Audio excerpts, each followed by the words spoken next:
Filipinos are deeply devoted to Mary, and especially evident here in our Baclaran shrine, the shrine of our Mother of Perpetual Help, where 100 to 120,000 people come every Wednesday, and even more on the first Wednesdays.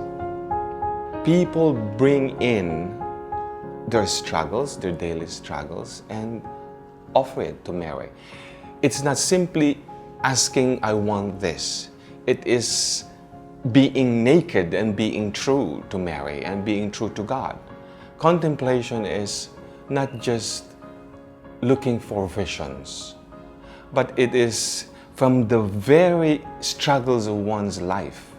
These are the material that people bring in their prayer, in their devotion, in their contemplation. Now, with this devotion, I also recognize that it can be the danger of being self-absorbed. That is why I think it has to be linked with mission. We defined the prophetic mission as both proclaiming, preaching the good news, so it's called to announce the good news, at the same time to denounce evil in all its forms, and that has always been, especially in the Philippines, because preaching the good news to the poor has always been, when we were founded, that's always been our main focus, But you speak, it's not just a matter of preaching the good news, of salvation, of liberation, of justice and peace, because it's always part of the prophetic ministry is to awaken people's conscience, what is good and evil, and to denounce evil, like what the prophets did a long time ago. I have proclaimed martial law in accordance with the powers vested in the President by the Constitution of the Philippines.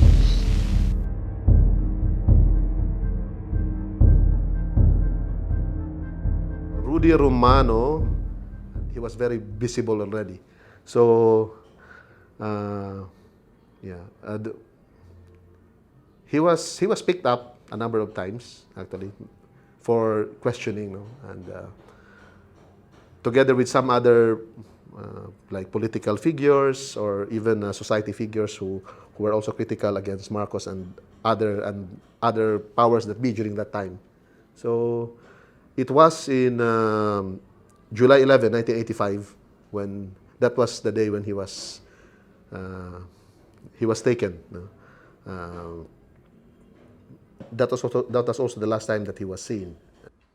So when martial law was declared in 1972, September, I and a few others in that parish were already very much engaged directly with the poor and dealing with, the rights of farmers, land rights, and so on and so forth. So naturally, we were easily suspected as subversives, and so when martial law was declared, I was arrested, along with one nun and 3 other church workers who were lay. Fortunately, at that time, the martial law government was not so repressive yet. So we were released after just a day in prison, but placed under house arrest. So that was my first experience of being victimized by martial rule. I was a seminarian at that time. I was 18 years old when martial law was declared, and studying at the University of San Carlos, and I was part of the student movement actually, and when martial law was declared, we decided to go to work secretly. We produced all those publications and leaflets denouncing martial law in the seminary. That's why the first anniversary of martial law, that's where I was picked up, and I was tortured and imprisoned for 7 months. We began things like literacy classes and looking into legal ways by which they can protect their ancestral domain, things like that. But that too was a bit difficult and dangerous even. So, in fact, when I went up to the hinterlands and the mountains to be with the Tibolis, an indigenous people, I got suspected by the local military as being a rebel who was investigating on the situation there. So I got rearrested again. So this was my second arrest. There was that common stance of uh, being critical during the Marcos regime. And the Redemptorists, I think, played a role also. We were consistent. No? So in 1983, I got arrested again. And this time, the military really wanted to pin me down because by then they thought I was really already working with the underground. And so they charged me with subversion, illegal possession of firearms because they planted weapons there in my office before it opened so that they have quote evidence. And naturally at that time, if you were charged with these cases, there was no bail. And I was in prison for 22 months as the case dragged on and on and on and on. When martial law was declared, the Second Vatican Council had already finished. And the Redemptorists would have been one of the congregations in the Philippines that really took seriously the study and popularization of the documents of Vatican II. And as we know, Vatican II opened the doors for the church to engage the modern world. And there was a call for renewal, which meant there was a call to really engage people. And this whole notion of option for the poor would have developed through the years. I know for a fact that the Redemptorists in the Philippines were one of the first to move into this direction. And as I said, the convent, the monastery, the church where I am from, my city in Davao City, became like a sanctuary for many of us who were activists.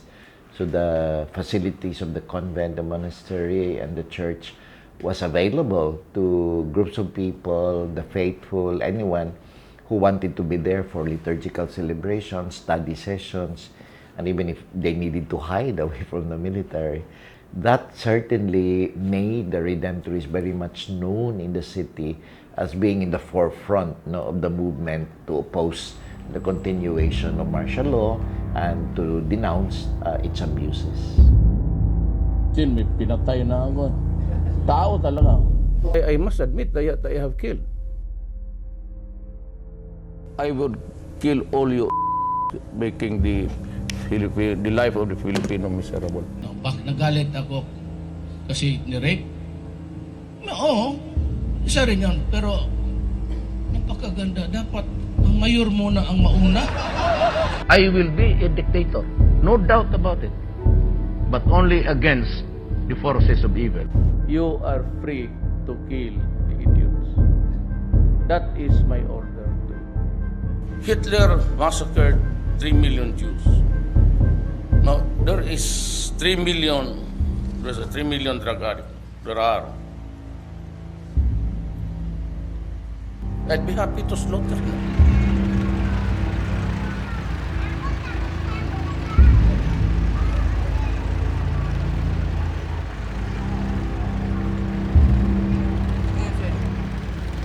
Yeah, Brother Jun, with his passion in photography, he became very interested in documentary photography. No, he is not only content with covering with the victims.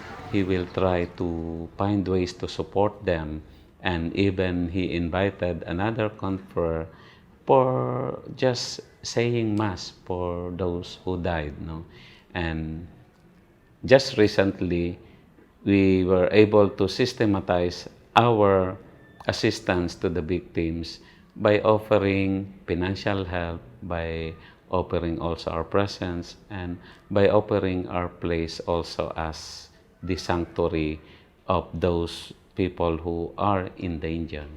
Seriously, I'm into photography, into documentary photography or even photojournalism. Maybe 7 years. But I'm taking pictures since I was in college. Maybe the Redemptorists as an influence, I'm mainly focusing on the social issues like mining, like social issues, human rights violations, those things.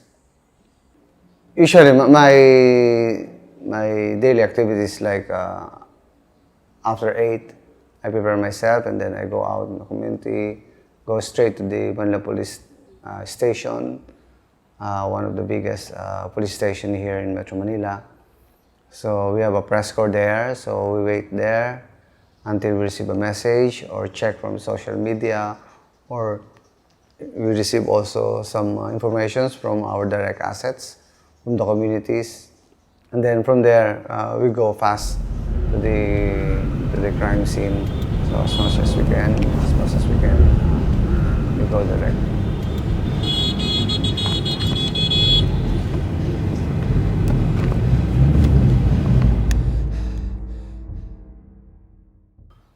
Basically, the target of this war on drugs came from the poor sector of the society. They came from the slum areas of Metro Manila. The war on drugs is specifically targeted the user and the runner. The drug lord, from our experience, we never heard of any single drug lord that had been arrested or been killed.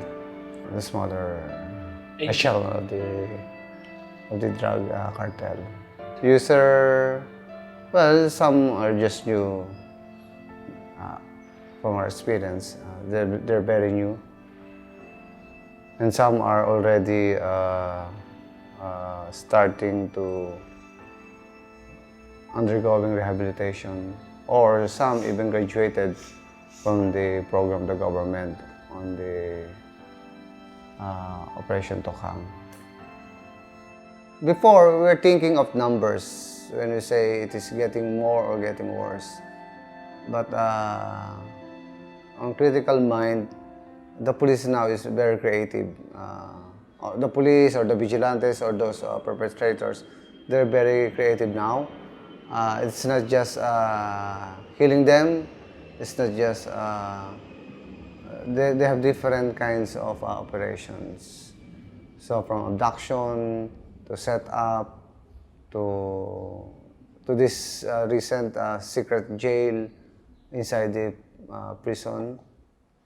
Well, every crime scene is different, but when there's a family members, when you at the crime scene, it makes the difference. But the worst thing, the recent one is the raid on at the prison cell, at the secret prison cell. I think after opening the secret door, you see the inhuman condition of those in hiding.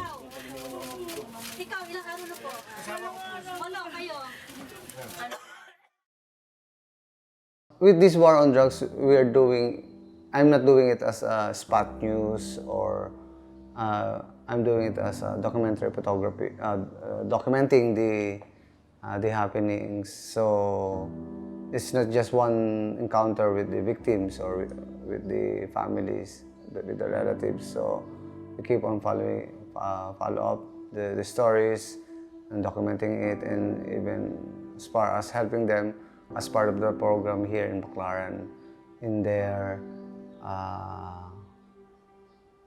in their needs, like funeral assistance, or some is for livelihood opportunities. So even legal assistance, psychosocial intervention. So those things we explore our intervention. Brother Jun's photo now is really opening up the mind and hearts of the people. Some have realized already that this extrajudicial killing is wrong. This extrajudicial killing is unjust. And this extrajudicial killing must not continue, especially at the rate of deaths that we witness every day. I think Brother Jun has contributed in that sense through his photographs.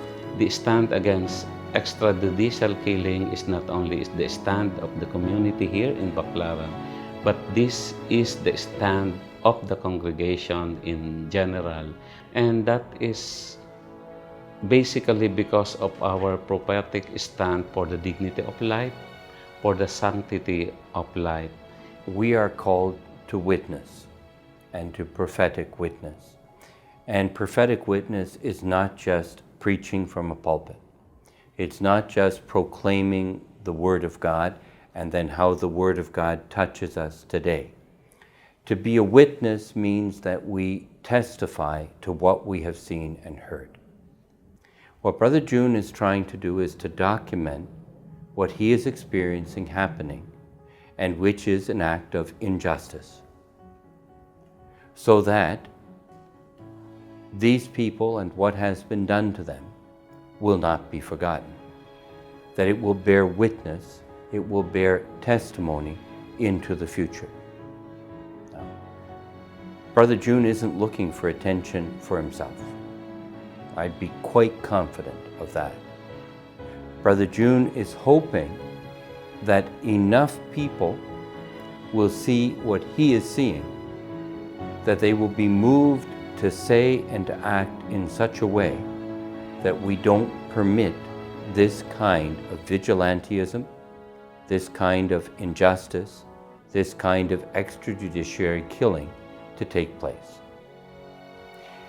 That, I think, is very redemptorist, because bearing witness of the gospel truth has a priority which goes beyond something which many people actually support as a solution to a very difficult situation.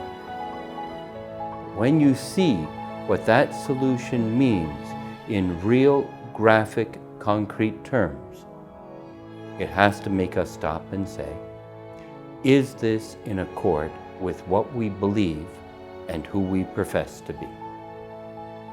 You, in a situation of oppression and repression and violation of human rights and injustices that just are so evident, you cannot just sit quietly and not say anything.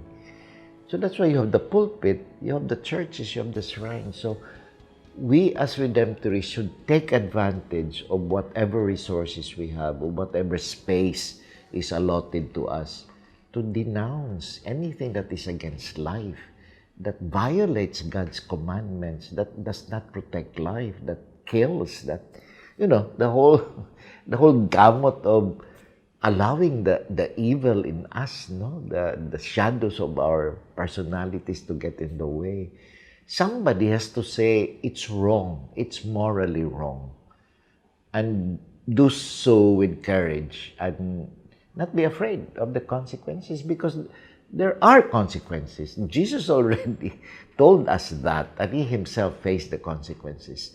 And in the whole history of Redemptorists all over the world, we've paid the price. There have been consequences. This war on drugs will always be a failure, because you cannot stop drug addiction by killing off all the addicts. It's a wrong metaphor.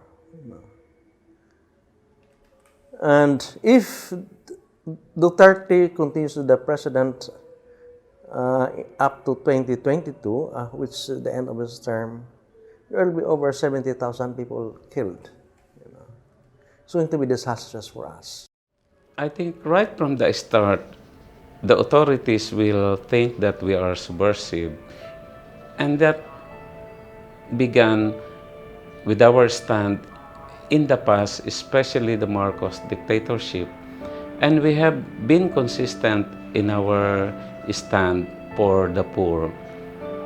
I think they will always brand us as subversive, but on our side, this is part of our prophetic stand as Redemptorist missionary.